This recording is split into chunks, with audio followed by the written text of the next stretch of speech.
Hello, I'm Lynda Norman, and I want to thank you today for joining me. Your support means the world to me. So today we're going to do a vignette. So droplets of water on the paper, some nice thick rich pigment, just touching those droplets and allowing that water to pull the pigment along those lines.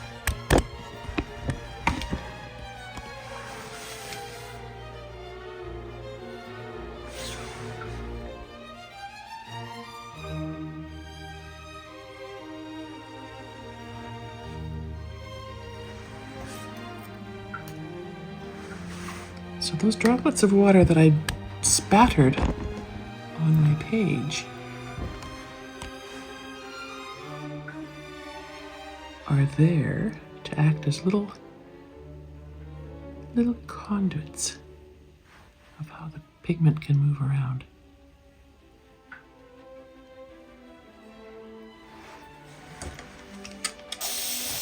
If you use a pigment that is quite nice and juicy,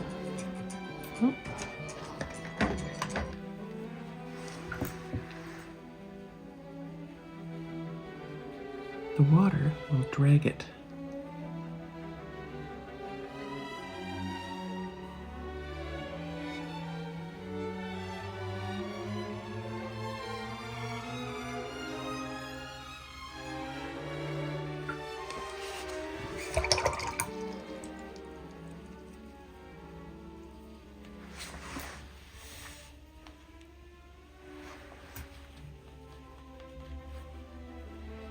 Put in a few green ones.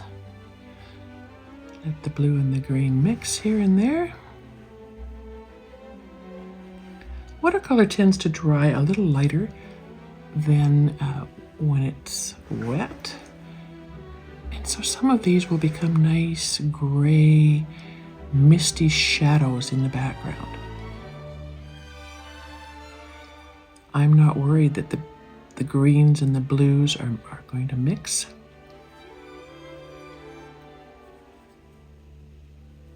That kind of gives us an overall cohesiveness to the painting.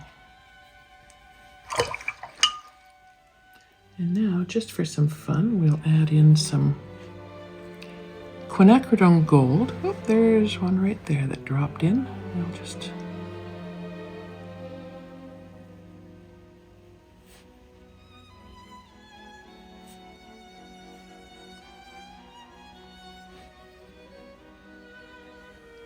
add these colors in just for some highlights and some interest here and there. And then maybe just a little bit of purple, because who doesn't like purple, right? And we'll fill in some of these interesting little spots with some purple.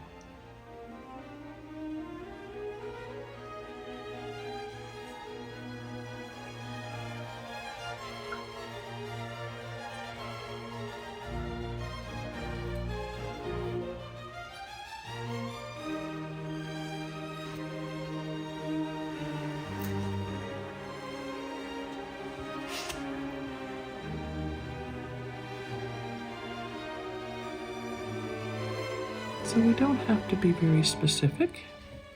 We know that these are trees by the general shape of them. And if we blot out a tiny bit, we get some more mistiness.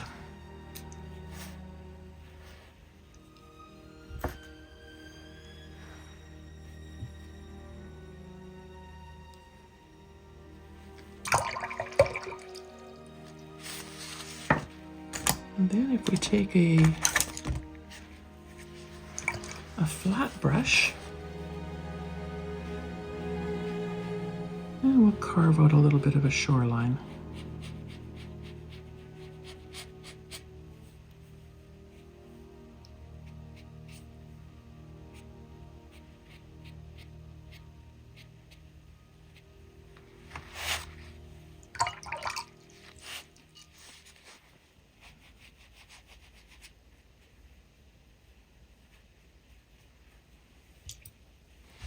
Bring in a little bit of blue for the water effect.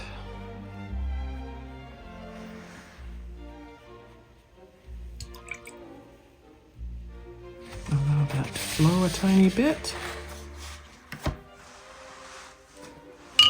And you could even give it another little bit of a spatter.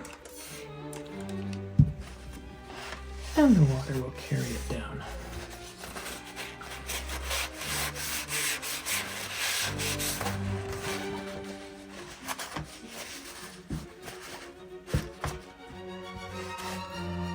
From here you can work in some bushes, some shadows and some shapes below. Put a little bit more of a definition on the shoreline. You can see where the pigment wants to flow down. Gravity and water are pulling it.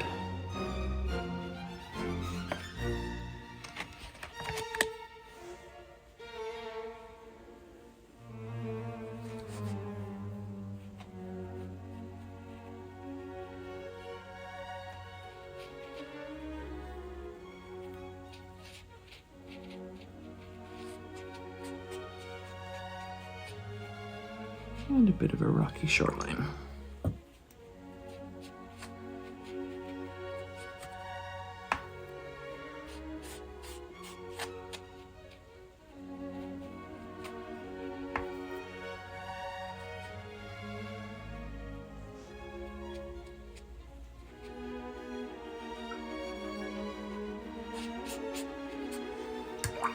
You can add a bit more of the same colors that you have in your top area into your rocky shoreline. The quinacridone gold, if you can see that, it pushes.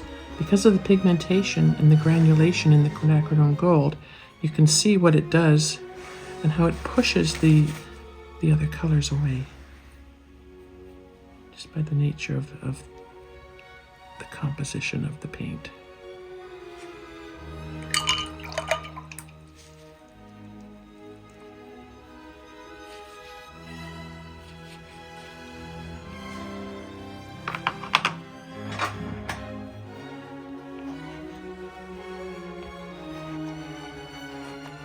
And with watercolor, while it is still wet, you can move it, you can pull it, you can shape it. This is a little piece of plastic that will allow you to do that. Gives you a little bit of texture, and you can work with that, make the shapes that you need to make there.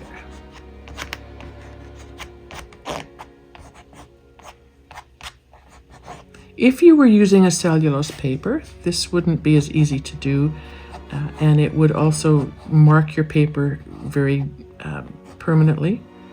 Here I can make marks and then I can go over them, and I haven't destroyed my paper because I'm using 100% cotton. I can also use the corner of the plastic to make marks in the pigment that look like tree trunks.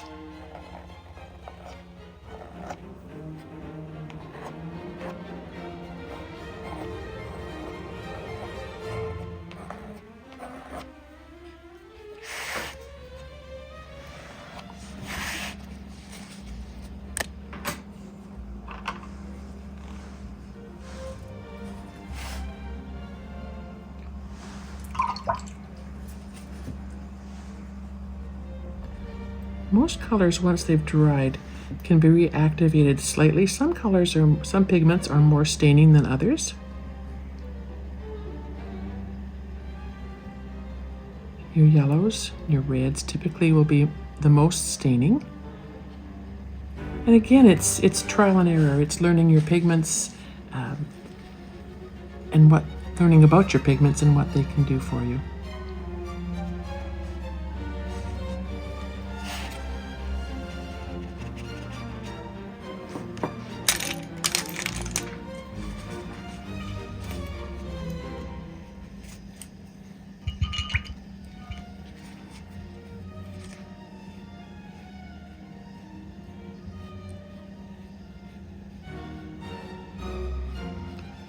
This is a reasonably dry brush, just damp. And that will help to move the pigment just slightly.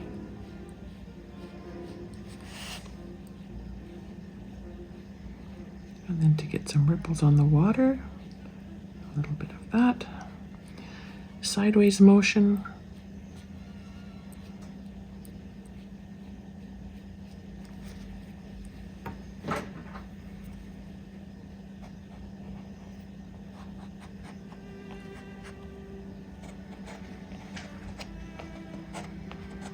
And then just pushing up some color for some shadows under the trees.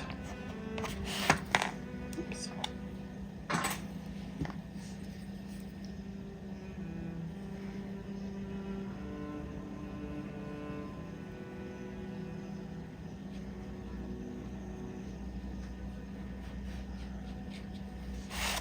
Okay.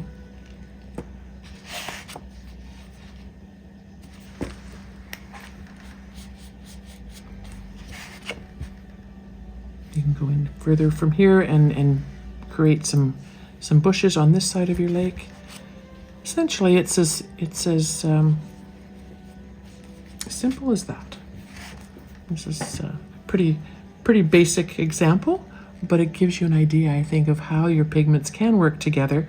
You can see the gorgeous shading of how the different colors worked together. They blended together the way the moisture was laid down with the splatter.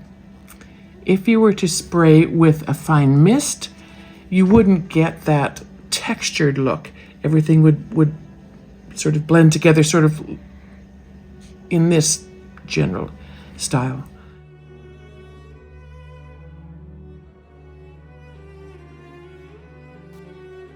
I'd like to thank the Process Art Discovery audience for watching today. If you'd like to learn more, you can subscribe to the channel.